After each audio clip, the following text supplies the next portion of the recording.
Eh bien, invité d'honneur ce matin au Salon du Club des professionnels du vin à Strasbourg, nous recevons Frédéric Vonnet. Frédéric, bonjour. Bonjour. Alors, vous êtes maître sommelier de l'UDSF, l'Union de la sommellerie française, professionnellement directeur de la restauration d'un très bel établissement qui s'appelle la Cour d'Alsace à Obernai, et puis vous êtes également directeur de l'école du vin Hedwig. Absolument. Alors, dans le désordre, parlez-nous de vous un peu déjà dans un premier temps. Et je garde le micro si vous permettez. Avec plaisir, mais dans le désordre, oui en effet. Donc, je suis membre de l'association des sommeliers d'Alsace, leur secrétaire et le plaisir d'être leur secrétaire, et une association qui est liée à l'Union de la sommellerie française. Maître sommelier parce que c'est vrai que nos pères nous offrent et nous donnent ce titre avec nos fonctions professionnelles et à la fois la passion et la foi du vin que nous avons. Puis j'ai eu l'occasion naturellement de pratiquer des concours tels la finale du Master of Port ou les sélections des demi-finales du meilleur jeune et concours Sopexa. Dans le désordre avec mon pôle professionnel. Votre parcours. Mon pôle professionnel qui est la direction de la restauration de la Cour d'Alsace, qui est un hôtel 4 étoiles à Obernai, qui est la deuxième ville la plus visitée du Bas-Rhin après Strasbourg, avec là aussi différents pôles de restauration, la restauration gastronomique, la cuisine traditionnelle autour d'une Weinstube, des salles qui font des fonctions de banquet, de salles de fête et de séminaires. Et donc c'est un équipement important avec un bel hôtel, une belle classification, avec une quarantaine de salariés, et je m'occupe d'une quinzaine de personnes en l'occurrence en salle. La direction de la restauration et la sommellerie avec 2 adjoints sommeliers qui partagent avec moi en l'occurrence cette passion. Frédéric Vonnet, la sommellerie pour vous c'est quoi et comment la définissez-vous en quelques mots ? La sommellerie, je la définis déjà par passion. Je crois qu'on ne tombe pas dedans quand on est très petit, c'est assez rare.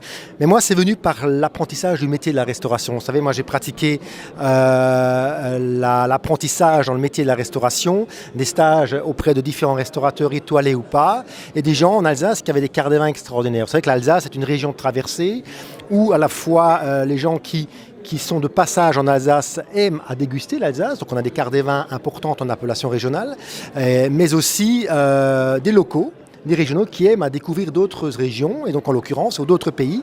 Nous avons en Alsace des grandes cartes des vins. Donc je suis tombé là-dedans, dans mes stages, dans ma préparation d'examen, auprès de restaurateurs qui avaient des cartes des vins extraordinaires qui m'ont permis de découvrir cela. Et puis j'ai continué parce que ma passion existe encore aujourd'hui. On a créé en 2008 avec mon épouse Hedwig, qui sont les initiales d'école du vin Initiation Gastronomie, où on initie le particulier au plaisir du vin, l'événementiel dans le vin pour les sociétés, et où nous faisons des prestations culinaires en harmonie avec les chefs. En quelque sorte, c'est une sorte de no-tourisme avant l'heure ? Le no-tourisme, on le propose dans notre société d'événementiel. C'est-à-dire que le no-tourisme, la première région française à l'avoir pratiqué, c'est bien l'Alsace. Vous savez que les vignerons alsaciens accueillent depuis bien longtemps les acheteurs dans leurs caves. Ça a été un choix très radical pour vendre leur vin. Et en l'occurrence, nous avons été en Alsace, la première région à créer les wine-bars, les bars à vin, à travers nos Weinstube. C'est-à-dire que le vigneron crée son petit restaurant où l'épouse confectionnait des plats sympathiques, des bouchées à la reine, du jambonneau, des tartes à l'oignon, où généralement le vigneron vendait son vin.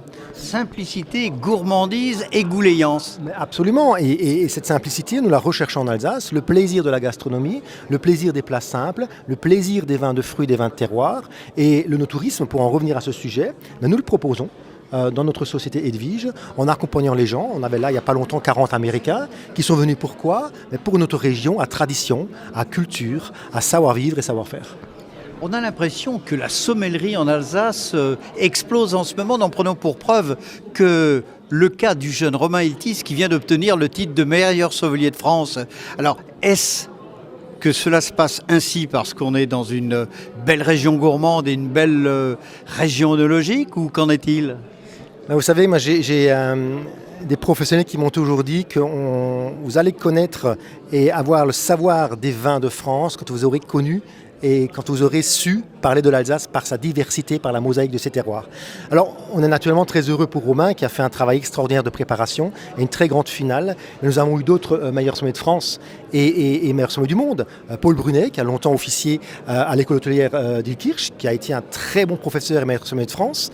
Jean-Marie Stockel, meilleur sommet de France en 72, un homme qui tenait longtemps la Weinstube du sommelier et qui a mis la barre très haute dans le savoir-faire de la sommellerie et dans les compétences. Serge Dups, meilleur sommelier de France, d'Europe et du monde, le seul à cumuler ces 3 titres. Pascal Leonetti, Corse certes, mais accompagné par Serge Dups en Alsace pour cette préparation, et Romain Hiltis. Donc on a mis la barre très haut dans nos préparations, nous-mêmes dans nos préparations de finale, de demi-finale, de Master of Port, et en l'occurrence les jeunes qui ont pris l'aisance dans le vin, dans le savoir, dans la diversité du monde et d'Europe, et qui leur permettent aujourd'hui d'acquérir des titres. C'est important, une grande préparation, mais nous sommes là en Alsace pour les accompagner et pour promouvoir ce savoir-faire et cette compétence. Pour être un peu plus gourmand, si je vous dis, proposez-moi comme ça, d'emblée, une association Mévin, si possible avec des produits alsaciens. C'est ce que j'ai fait hier soir. Hier soir, j'ai eu plaisir à découvrir de très beaux terroirs grands crus alsaciens. Et je me suis attardé sur un grand cru qui s'appelle le Kastelberg, une petite appellation sur les seuls schistes de Stege dans le Val de Villers, donc au cœur d'Andelot, un très beau coteau. Un vin vinifié par un garçon qui est le président du conseil des vins d'Alsace, qui est Rémi Gresser. Et j'ai dégusté un de ces vins un peu plus évolués, un Kastelberg 1989, que j'ai servi avec un pot-au-feu de volaille, cuit au consommé, donc petits légumes, foie poêlé. Je peux vous dire que c'est un pur régal. Et puisque vous avez les yeux qui pétillent, est-ce que vous avez aujourd'hui, ici à Strasbourg, au club des professionnels du vin, sorti une ou deux exceptions, sans être méchant pour les autres, mais il y a peut-être eu un coup de cœur? Il y a quelques coups de cœur. Alors les autres, comme vous le dites, m'excuseront parce que je n'ai pas encore fait tout le salon. Je me suis attardé que sur les vins blancs. Et j'ai redécouvert donc, le domaine du Clos d'Alary, des très beaux Provence, très frais, une très belle rôle, parfaitement travaillée. Et une particularité qui est le cépage Rôle Vermentino récolté en vendange tardive, qui donne un cépage frais, élégant, mais une récolte d'onctuosité par son moelleux avec beaucoup de fraîcheur, c'est superbe. Et puis le château de Fontenay, dans la Loire, sur un très beau Touraine, très vif, très élégant à base de Sauvignon, et un IGP à base de Chenin d'une grande pureté en demi-sec. Alors c'est des coups de cœur, il y en a plein d'autres encore. Je vais passer au rouge tout à l'heure, puisqu'il y a des grandes maisons de présentes ici. On traverse la Bourgogne, la Loire, le Rhône, quelques très beaux crus du Beaujolais, la maison de Tinori sur sa grande diversité de vins italiens. Donc voilà, la gamme est très large. Que pensez-vous de ce type de salon et de celui-là en particulier, le Club des professionnels du vin, dans lequel, je crois avoir compris, vous êtes bien impliqué? C'est important, c'est nécessaire, c'est utile pour tous les professionnels du vin de Strasbourg et de la région? Mais c'est important et c'est utile. Alors moi, je suis partenaire depuis 4 ans. Je pense que c'est primordial de soutenir ce type de salon et de promouvoir les vignerons indépendants et les vignerons récoltants. C'est important pour notre profession parce que certains sommeliers, malheureusement, par leur emploi du temps, par la restriction aussi d'équipe au jour d'aujourd'hui, prennent un peu au moins le temps de se déplacer.